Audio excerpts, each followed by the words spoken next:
We do not believe that life-saving treatment was halted through the various reviews.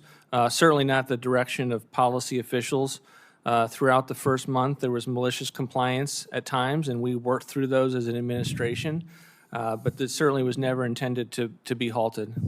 Well, I consider that to be a huge deception. It does not do justice to the truth. On January 25th, a 90-day freeze was announced halting PEPFAR.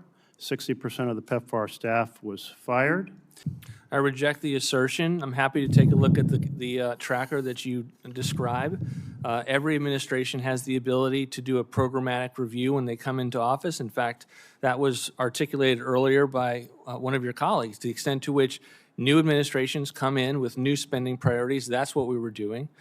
There was great malicious compliance with regard to the funding halt that you're referring to. I find your response both ignorant and callous. Welcome back, real patriots. You're watching Right View Nation, the only place where common sense, the Constitution, and courage still live in the American bloodstream. Smash that like button, subscribe, and let's rip the mask off this latest circus from the left.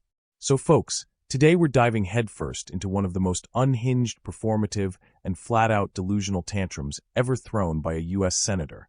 And that's saying something. Senator Jeff Merkley, yes, the same guy who never met a bloated foreign aid bill he didn't want to rubber stamp, went nuclear over something called rescissions. Now, most Americans might not know what that means. That's because it's deep in the weeds Washington speak for something very simple: spending control. And who was the target of his rage? Director Russ Vought, a man who actually had the guts to challenge the D.C. swamp's favorite pastime, throwing your tax dollars into the black hole of foreign aid with zero accountability. Senator Merkley ranted about the so-called power of the purse and accused Vought of stealing power from Congress. Give me a break. Senator Merkley.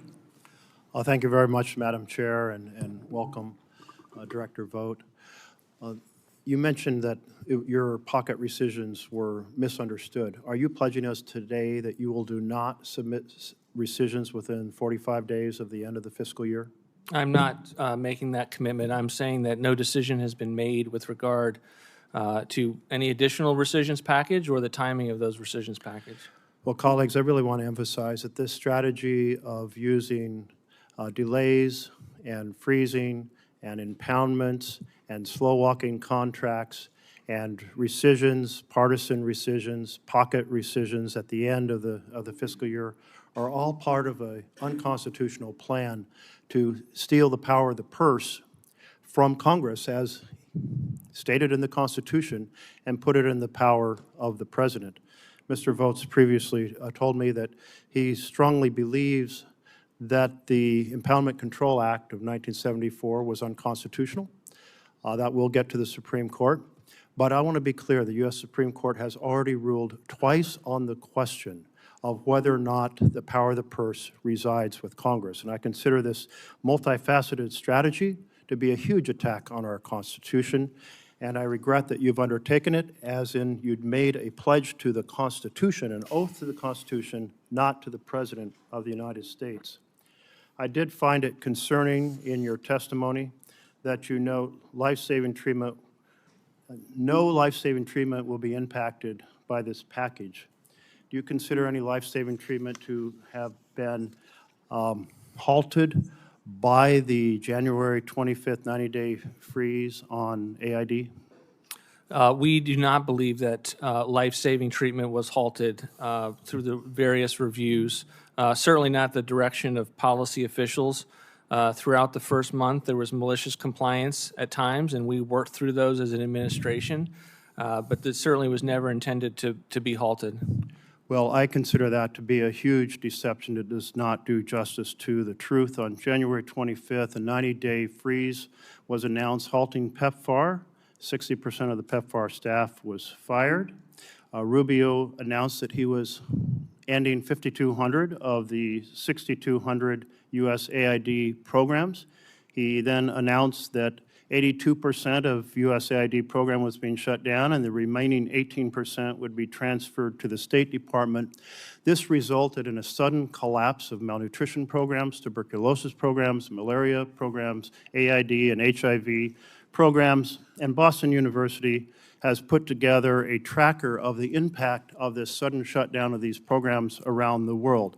Let's review the child death count from the Boston University School of Public Health tracking of the impact of your shutdowns.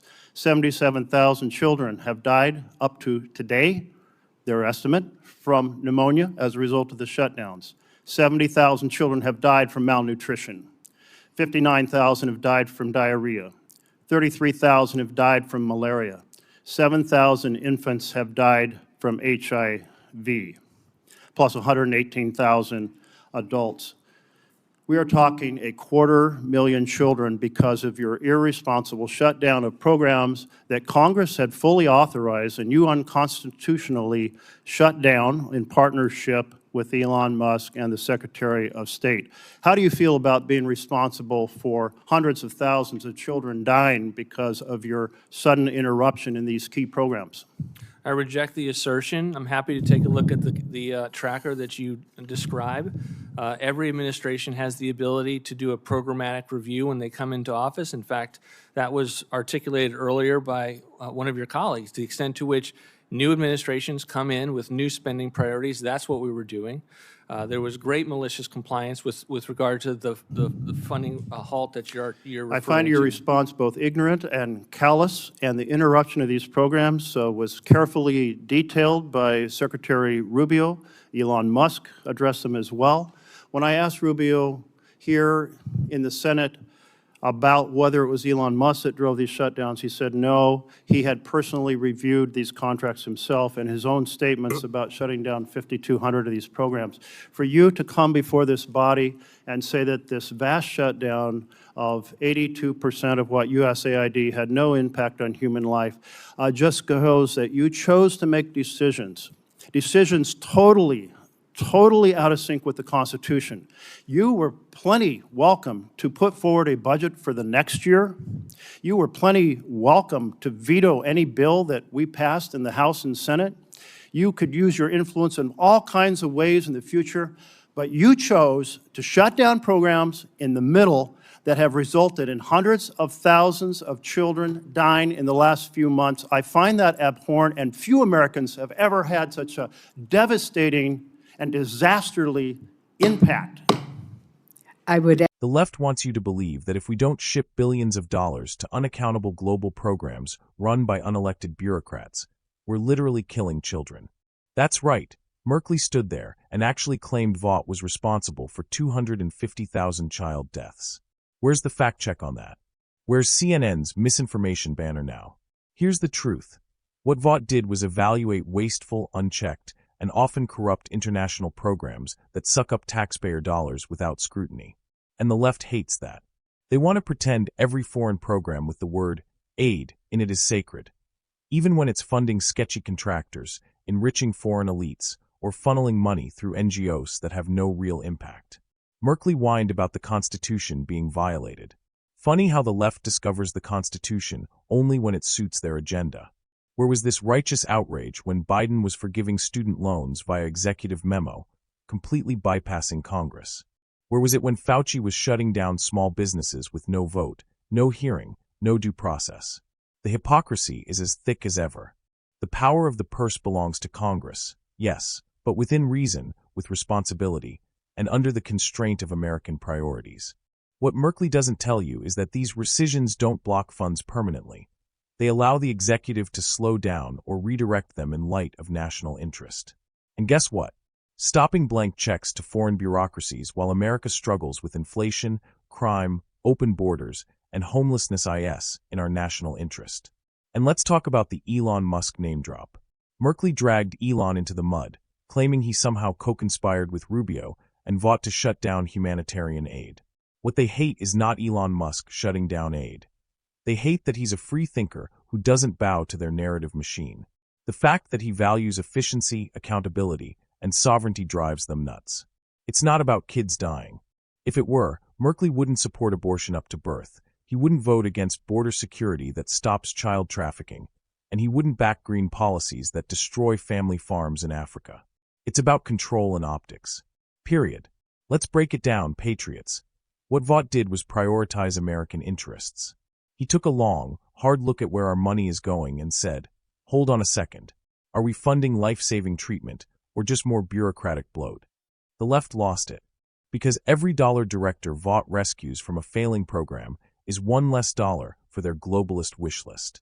Merkley wanted Vought to say, I pledge to never rescind funds late in the fiscal year. That's not just bad budgeting. That's political suicide. Why would any responsible administrator lock themselves into a corner? Smart governance means flexibility, adaptation, and yes, sometimes slowing the flow of cash. So, here's our message from Right View Nation. Senator Merkley, if you care so much about the Constitution, start defending the First and Second Amendments. If you care so much about life, start protecting it in the womb and at our border. If you care so much about taxpayer dollars, stop flushing them down international toilets while Americans struggle to buy groceries. And to Director Vought, we say, thank you. Thank you for having a spine, for standing against the Washington gravy train, and for defending what matters, American sovereignty, responsibility, and common sense. If you're tired of the screaming left, the fake outrage, and the budget blowouts, this is your home. Hit that like button, drop a comment below telling us where you want your tax dollars going, and don't forget to subscribe. We are the voice they don't want you to hear. We are the fire they can't extinguish. We are Right View Nation. God bless you, and God bless the United States of America.